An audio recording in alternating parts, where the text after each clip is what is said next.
예, 안녕하십니까. 김용호 노무사입니다. 오늘은 단체 협약에 대해서 볼 건데요.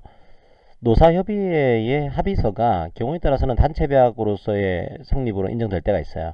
자, 오늘은 조금 다양한 내용들을 담고 있는, 다양한 쟁점을 담고 있는 판례 하나를 소개해 드리도록 하겠습니다. 부산 MBC 사건입니다. 임금 규정을 먼저 말씀드리면은 이전에 임금 규정이 정기상여금이 700%가 지급이 됐고요. 특별상여금이 200%가 지급이 됐습니다. 그리고 이 특별상여금을 누진제 퇴직금이었는데 계산할 때 200%를 포함해서 계산하는 그런 제도를 가지고 있었어요. 특별상여금은 이제 연말에 200%를 지급하는 그런 구조로 되어 있습니다. 이제 93년도에 이렇게 지급하는 보수 규정을 변경을 했어요. 어떻게 변경을 했냐면 정기상여금은 그대로 두고요. 특별상여금의 이름을 후생복지비로 이름을 바꾸게 됩니다. 그런데 200%는 그대로 지급이 되고 있는 거죠. 이름만 200%로 후생복지로 바꾸면서 200% 지급되고 있는 거죠. 보수경을 바꾸면서 또 이런 후생복지비는 퇴직금 계산할 때 빼겠다. 이런 이제 규정을 바꾸게 됩니다. 옛날에 특별퇴직 상여금에서는 누진제 퇴직금 계산할 때 포함을 시켰는데 이걸 후생복지비로 이름 바꾸면서 누진제 퇴직금 계산할 때 포함시키지 않겠다. 뭐 이렇게 규정을 바꾼 거죠. 대신에 다른 것들을 포함시키는 거로 이제 퇴직금에 관한 규정을 변경을 했어요. 그런데 이 케이스에서 이제 전체 근로자 244명 중에 이제 조합원이 127명이니까 전체 근로자 과반수가 가입되어 있는 노조가 있습니다. 그런데 그 노조의 동의를 받지 않고서 취급식을 변경을 했습니다. 그 다음에 97년도에 단체배약을 체결했어요.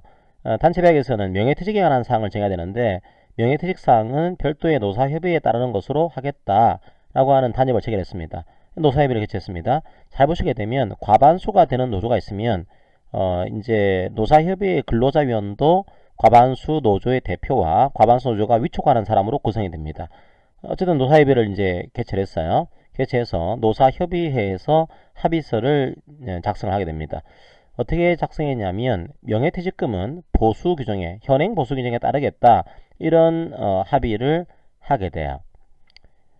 그러니까 현재 후생복지비 200%로 바뀌면서 누진제 퇴직금 계산할 때 제외하는 걸로 그렇게 한 보수 규정을 따르겠다 이런 합의를 한 거죠. 그러니까 이 후생복지비 200%를 뺀 채로 퇴직금을 산정을 했습니다. 그러자 명예퇴직자들이 이거 왜 안 주냐, 우리에 대해서는 특별상여금 200%가 누진제 퇴직금 속에 포함해서 다시 퇴직금을 지급을 해야 되는 거 아니냐. 자, 이에 대한 문제가 제기가 된, 소가 제기된 그런 사건입니다. 자, 이 케이스는 굉장히 여러 가지 쟁점을 담고 있는 그런 케이스입니다. 첫 번째로 후생복지비가 임금인 거냐, 요걸 판단해야겠죠. 이름 자체가 후생복지비입니다. 하지만 매년 200%를 지급하고 있는 구조입니다. 임금이겠죠, 그죠? 우리나라에서는 임금은 명칭에 관계없이 사용자가 지급 의무를 가지고서 계속적으로 정기적으로 지급하고 있는 거냐, 이게 임금이었습니다. 설사 이름을 후생복지비로 바꿨다고 하더라도 지금 200%를 계속적으로 정기적으로 사용자가 지급해야 될 의무를 가지고서 지급하고 있는 구조입니다. 임금이겠죠. 자, 임금이면은 아무리 누진제 퇴직금이라고 하더라도 이 속에 포함시키는 식으로 해야 되는데 특별상여금은 포함시키고 이걸 변경을 하면서 포함시키지 않는 것으로 바꾼 겁니다. 취업규칙의 불이익 변경이죠. 그럼 불이익 변경을 하기 위해서는 과반수가 되는 노조가 있으면 그 노조, 과반수가 되는 노조가 없으면 근로자의 과반수의 동의를 얻어가지고 바꿔야 되는데 이 케이스는 과반수가 되는 노조가 있음에도 불구하고 노조의 동의를 받지 않고서 취업규칙을 변경했습니다. 그럼 적어도 기존 근로자에 대해서는 이 취업규칙이 적용되지 않는 거죠. 기득권을 보호하기 위해서. 그런데 나중에 단협을 체결하게 됩니다. 단협을 어떻게 했냐면 별도의 노사협의에 따르겠다. 노사협의에서 우리는 원래 이 보수 규정이 노조가 동의하지 않았기 때문에 무효가 될 건데 그걸 그냥 소급적으로 이제 적용하는 것으로 우리가 이제 이 불이익하게 변경돼서 과반수 노조가 동의 안 해준 취업규칙은 기득 근로자에게는 적용되지 않을 건데 그걸 적용하는 식으로 노사협의회 합의서를 채택을 하게 됩니다. 원래 노사협의회는 근로조건을 불이익하게 변경하는데 동의권을 가지고 있질 않아요. 그래서 노사협의회는 그런 권한이 없으니까 이 근로자 입장에서는 나의 퇴직금 제도는 과반수가 동의하지 않았기 때문에 200%가 포함된 것으로 다시 계산해서 달라, 이걸 청구한 케이스입니다. 하지만 노사협의 합의서를 노사협의회로 이해하지 않고 이걸 단협으로 이해한다고 한다면 가능할 수가 있어요. 단체협약은 불이익하게 변경된 취업규칙을 소급적으로 인정해주는 그런 힘을 가지고 있습니다. 그럼 과연 노사협의회 합의서를 단체협약으로 이해할 수도 있을까요? 자, 이런 것들이 다 다퉈진 그런 사건이기 때문에 굉장히 여러가지 쟁점들이 담겨있는 그런 내용들입니다. 제가 말씀드린 것들을 기억하시면서 한번 판례 요지들을 보도록 할게요. 첫 번째, 후생복지비는 임금인가? 이걸 먼저 봐야겠죠. 이게 임금이면은 퇴직금 속에 포함을 해야 되는 구조입니다. 임금이니까. 우리 판례의 시각, 이제 지급 의무를 가지고서 정기적으로 계속적으로 지급해 왔기 때문에 이거는 근로의 대가인 임금의 성질을 가지고 있다. 임금의 명칭은 중요하지 않다라고 했죠. 이건 퇴직금 산정의 기초가 되는 임금에 포함됩니다. 자, 일단 임금이니까 이제 포함해야겠죠. 그런데 취업규칙을 변경을 하면서 얘는 포함시키지 않는 것으로 취업규칙을 변경한 겁니다. 불이익한 변경일까요? 예, 그렇게 봐야겠죠. 그죠?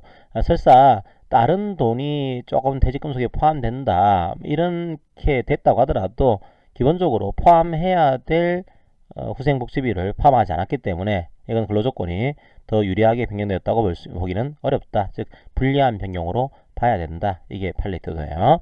새로운 보수 규정이 퇴직금 산정의 기초가 되는 평균임금에 포함되는 후생복지비, 원래 포함을 해야 되는 건데 포함시키지 않기로 이제 변경을 한 거죠. 그거는 근로조건이 불리하게 변경이 된 거다. 이게 판례의 시각입니다. 그러면 불리하게 변경이 됐으면은 이걸 가지고 과반수 노조가 동의를 해야 되는데 과반수 노조가 동의를 하지 않았습니다. 동의하지 않았으니까 기득권을 가지고 있는 기존 근로자에게는 이게 적용되지 않겠죠. 그런데 나중에 만들어진 노사협의회 합의서에서 이걸 소급적으로 동의해주는 그런 합의를 하게 됩니다. 이런 거죠. 원래는 불이익하게 바뀌었으면 동의가 필요한데 동의받지 않았으니까 기존 근로자에게는 효력이 없게 됩니다. 하지만 나중에 노사협의회 합의서로 얘 우리가 소급적으로 이제 인정해 줄게, 그런 이제 합의를 한 거예요. 과연 노사협의회 합의서가 그렇게 할 수 있는 거냐? 안 돼요.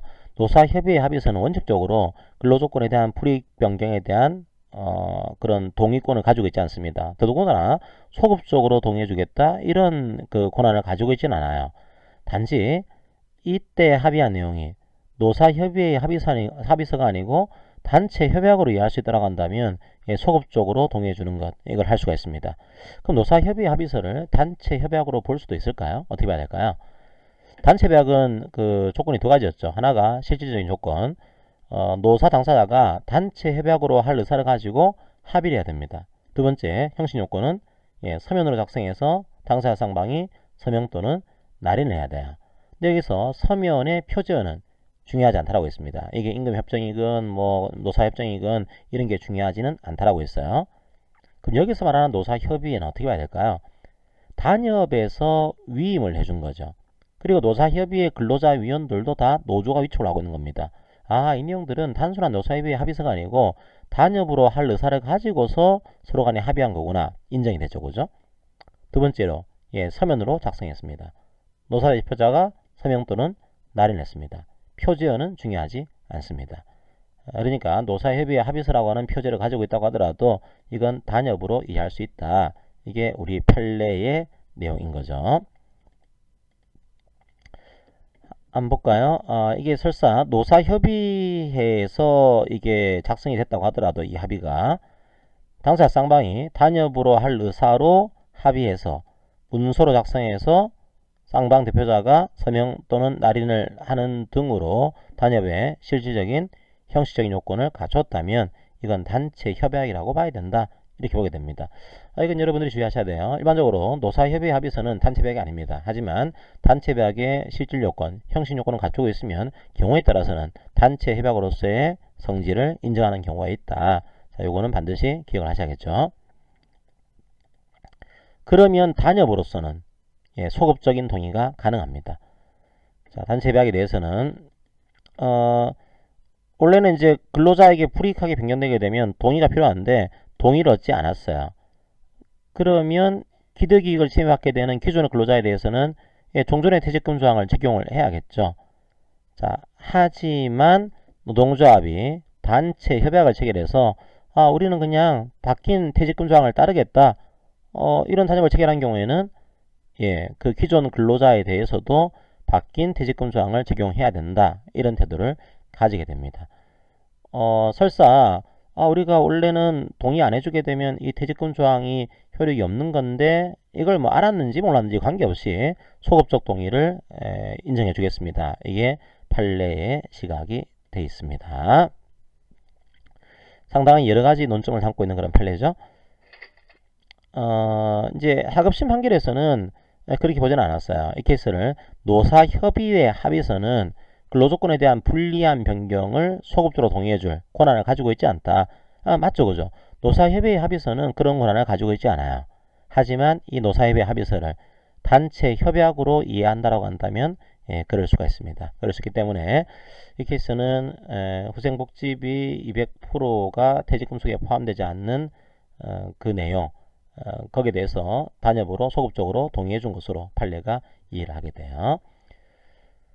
자, 오늘 판례는 여러가지 내용이 담겨있는 판례였습니다. 후생복지비가 임금인 것인지, 그리고 단체 협약으로 취업규칙의 불이익 명령에 대해서 나중에 소급적으로 동의해 준 것도 가능한 내용, 노사협의 합의서를 경우에 따라서는 단체 협약으로 볼 수도 있다라고 하는 내용, 여러가지 논쟁들이 담겨있는 판례이기 때문에 다시 한번 여러분들이 꼼꼼하게 세심하게 점검을 해보시기 바랍니다.